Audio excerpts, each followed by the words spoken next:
আসসালামু আলাইকুম। আমি সার্ভেয়ার নূর মোহাম্মদ দেওয়ান। নূর ডিজিটাল ল্যান্ড সার্ভে টিমের পক্ষ থেকে আপনাদের সবাইকে জানাই স্বাগতম। আমরা আমাদের আজকের এই পর্বের মাধ্যমে শিখব আমাদের স্মার্ট ভূমিজৈব ব্যবস্থাপনা বই থেকে কিভাবে আমাদের জমিটি যদি একেবারে পুরো সার্কেল আকৃতির হয়ে থাকে। এরকম জমি আসলে খুব পাওয়া যায় না, কিন্তু তারপর আমাদের শেখার জন্য আমরা শিখবো আজকে আমাদের বৃত্তটি যদি একেবারে সার্কেল আকৃতির হয়ে থাকে, একেবারে পূর্ণবৃত্ত হয়ে থাকে, তাহলে আমরা আমাদের এই আকৃতির জমিগুলো কিভাবে পরিমাপ করব। ঠিক আছে? তো এই আকৃতির জমিগুলো আমরা যদি পরিমাপ করতে চাই, তাহলে আমাদের যেটা প্রথমে মাথায় আসবে সেটা হচ্ছে বৃত্তের আগে ব্যাসার্ধ আমাদের কি। ঠিক আছে, যে ব্যাস হচ্ছে আমাদের এই সেন্টার থেকে একেবারে এই সেন্টার পর্যন্ত, সেন্টার বিন্দু থেকে দুইটা সেন্টার পর্যন্ত আমাদের হচ্ছে ব্যাসের মান হচ্ছে আমাদের এই বৃত্তের হচ্ছে 140 ফুট, এবং আমাদের এটার অর্ধেক সেন্টারের মান হচ্ছে, এটা হচ্ছে ব্যাসার্ধ আর কি, ব্যাসের অর্ধেক হচ্ছে ব্যাসার্ধ।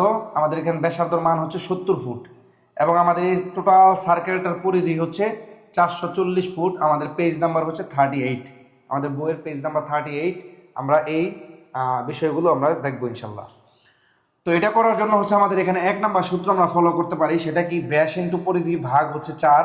এটা দিয়ে আমরা ক্ষেত্রফলটাকে বের করতে পারি, এটা সূত্র 1।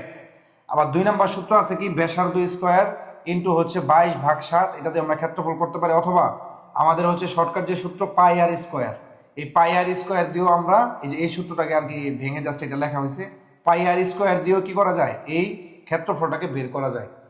তো আমরা হচ্ছে আমাদের প্রথম যে সূত্রটি আমরা এখানে অ্যাপ্লাই করছি, এটা যদি একটু দেখি, এখানে যেটা হয় আমাদের এখানে ব্যাসের মান আছে কত 140, তাইলে আমরা এখানে লিখি 140 ফুট গুণন হচ্ছে পরিধি। আমাদের এই বৃত্তের পরিধি হচ্ছে কত 440, আমরা এখানে 440 লিখলাম।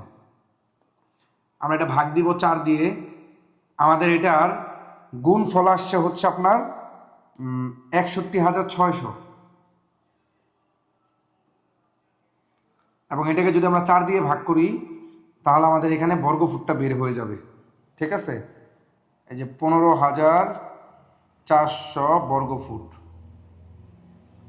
আর এটা হচ্ছে আমাদের বৃত্তের ফুটের সাথে আমাদের বর্গফুটটাকে আমরা বের করলাম এই ক্ষেত্রফলের। 15,400 বর্গফুট কি হলো আমাদের প্রথম সূত্রে আমরা এটা বের করলাম। ঠিক আছে, এখন যদি আমাদের এই সেকেন্ড যে সূত্রটা আছে, এটা যদি আমরা একটু দেখি যে সেকেন্ড সূত্রের মাধ্যমে আমরা কিভাবে আমাদের ব্যাসার্ধটাকে আর কি ক্ষেত্রফলটাকে বের করব। তাহলে এখানে দেখুন কি লিখছে, আমরা প্রথমেই ব্যাসার্ধ স্কোয়ার, ঠিক আছে, ব্যাসার্ধ স্কোয়ার আমরা এখানে লিখি কত 70 স্কোয়ার, গুণন দেই হচ্ছে আমরা 22-এর সাথে যদি আমরা 7 ভাগ দেই, তাহলে এখানে মান দেখতে পারবেন কত 3.14। ওকে, আমরা এই মানটা এখানে বসাইলাম যে কত আসে আমাদের এখানে।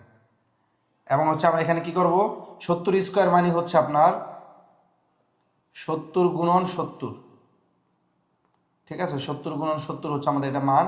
আমাদের এটার মান আসে হচ্ছে 4,900 গুণন হচ্ছে 3.14।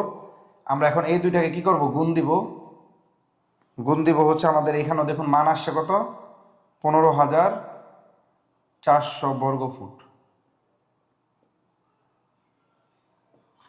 ঠিক আছে, 15,400 বর্গফুট আমাদের দুইটা সূত্রের মাধ্যমে আমরা কি করতে পারি, পূর্ণবৃত্ত আকৃতির জমিগুলো আমরা পরিমাপ করতে পারি। এখন যদি আমরা এটাকে কি করি, 15,400কে যদি আমরা জাস্ট 435.60 দিয়ে ভাগ করে দিই, বর্গফুট দিয়ে ভাগ করে দিই, তাহলে এখানে শতাংশ আসছে দেখেন 35%, 35 পয়েন্ট।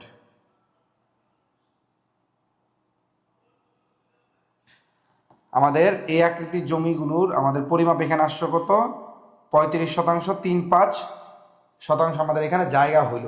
ঠিক আছে, আপনি যদি এটা কাঠায় রূপান্তর করতে চান তাহলে কি করবেন, এখান থেকে আমাদের এখানে যে 15,400 আছে, এটাকে যদি আপনি 720 বর্গ ফুট দিয়ে ভাগ করে দেন, তাহলে এখানে দেখতে পারবেন কত 21.39 কাঠা।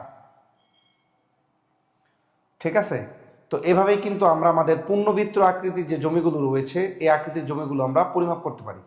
ঠিক আছে, তো আপনারা যদি এই আকৃতির জমি পান, তাহলে এই দুইটা সূত্র ফলো করার মাধ্যমে আপনারা কিন্তু আপনাদের জমি আকৃতির পরিমাপগুলো নিরূপণ করতে পারবেন। তো আমাদের আজকের ভিডিওটা এই পর্যন্তই। আসসালামু আলাইকুম।